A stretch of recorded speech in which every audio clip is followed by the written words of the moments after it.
बनखेड़े आदरणीय नर्मदापुरम के सांसद आदरणीय दर्शन सिंह चौधरी जी, पार्टी के वरिष्ठ नेता बुधनी से विधायक आदरणीय रमाकांत भार्गव जी, बुधनी के सांची के विधायक आदरणीय रमाकांत भार्गव जी, भोजपुर के विधायक आदरणीय पटवा जी, नरियावली के विधायक आदरणीय प्रदीप जी, आदरणीय हमारे बासुदा के विधायक हरि सिंह रघुवंशी जी, सीहोर के विधायक आदरणीय सुदेश राय जी, आदरणीय सिरोंज के विधायक उमाकांत शर्मा जी, शमशाबाद के विधायक आदरणीय सूर्यप्रकाश मीना जी, हमारे कुरवाई के विधायक आदरणीय हरि सप्रे जी, मंच पर उपस्थित हमारे सभी पार्टी के वरिष्ठ नेतागण, उपस्थित सभी भाइयों बहनों, आप सबको हाथ जोड़कर प्रणाम करता हूं। आज हमको फिर भाई साहब ने सौभाग्य दिया है किसी एक शहर में मुख्यमंत्री, केंद्रीय मंत्री और मध्य प्रदेश के मंत्री और इतने सारे विधायकों को मेजबानी करने का सौभाग्य अगर मिलता है तो बड़े भाग्य से मिलता है। इसलिए मैं भाई साहब को धन्यवाद देता हूं। साथ में ये भी माननीय गडकरी जी और माननीय मुख्यमंत्री जी थे, निवेदन करना चाहूंगा कि हमारे इस शहर को एक समय एक सामान्य शहर ये कहलाता था, मगर इस शहर को आपने सब कुछ दिया है।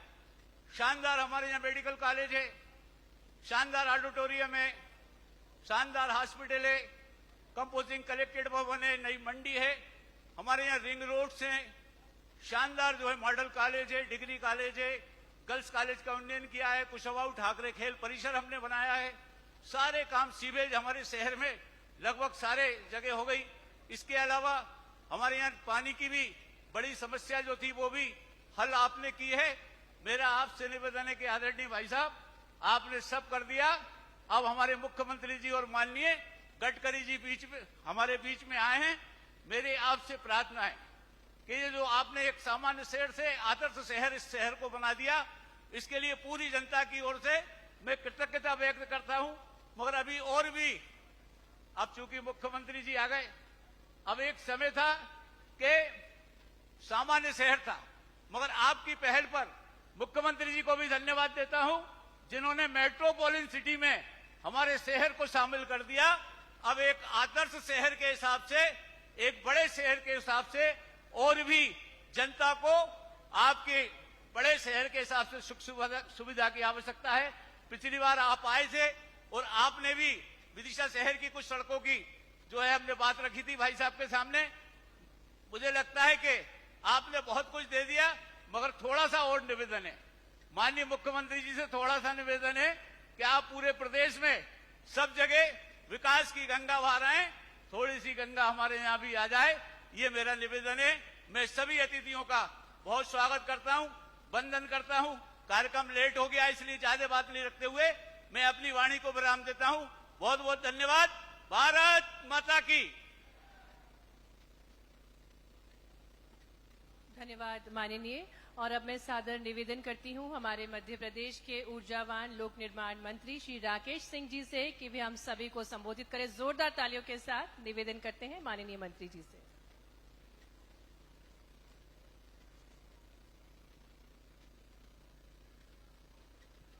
बोलिए भारत माता की। मैं बड़े उत्साह के साथ यहां पर आया था कि ये ऐतिहासिक धरती विदिशा है और जहां आज हजारों करोड़ के कार्यों की सौगात मिल रही है, तो मुझे लगा कि विदिशा की जनता का उत्साह भी वैसा ही होगा। बोलिए मेरे साथ, भारत माता की। आज के इस कार्यक्रम में विशेष रूप से हम सबके बीच में मंच पर पधारे आधुनिक भारत के आधुनिक इंफ्रास्ट्रक्चर के एक ऐसे शिल्पी जिनकी डिक्शनरी में असंभव शब्द नहीं है, जिनके पास विकास के कार्यों की बात करने के साथ ही हां होती है और जिनका विशेष स्नेह मध्य प्रदेश के साथ है, ऐसे केंद्रीय भूतल परिवहन मंत्री सम्मानीय नितिन गडकरी जी का तालियों की गड़गड़ाहट के साथ में स्वागत और सम्मान करें। मंच पे विराजमान मध्य प्रदेश के यशस्वी और लोकप्रिय मुख्यमंत्री, एक ऐसे मुख्यमंत्री जिनके नेतृत्व में डबल इंजन सरकार का एक आदर्श उदाहरण प्रस्तुत हो रहा है, जिनके नेतृत्व में प्रशासन अब केवल फाइलों में नहीं बल्कि सड़कों और खेतों में दिखाई दे रहा है, वे भी विकास की सौगातें देने यहां पर पधारे हैं। तालियों की गड़गड़ाहट के साथ में उनका भी हम स्वागत और अभिनंदन करें।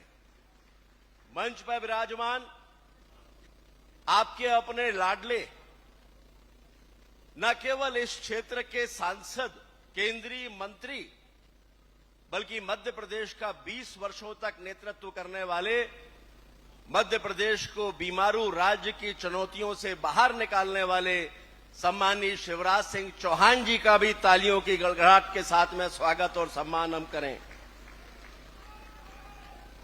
मंच पर बड़ी संख्या है, मैं मंचासीन सभी लोगों का स्वागत करता हूं। माननीय लखन पटेल जी जो यहां के प्रभारी मंत्री हैं, डॉक्टर लता वानखेड़े जी सांसद, माननीय दर्शन सिंह जी सांसद, माननीय रामपाल जी पूर्व मंत्री, हमारे माननीय रमाकांत भार्गव जी, मुकेश टंडन जी, और एक लंबी सूची है।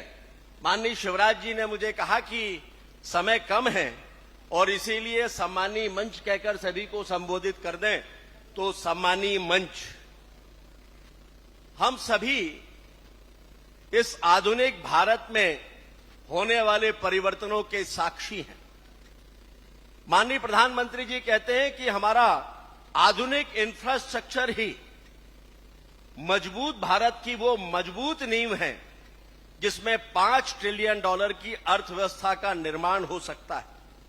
और अगर इस इंफ्रास्ट्रक्चर को महसूस करना हो तो माननीय गडकरी जी के नेतृत्व में देश में निर्मित रोड नेटवर्क इसका प्रत्यक्ष प्रमाण है। मैं बताना चाहूंगा कि इसका असर कितनी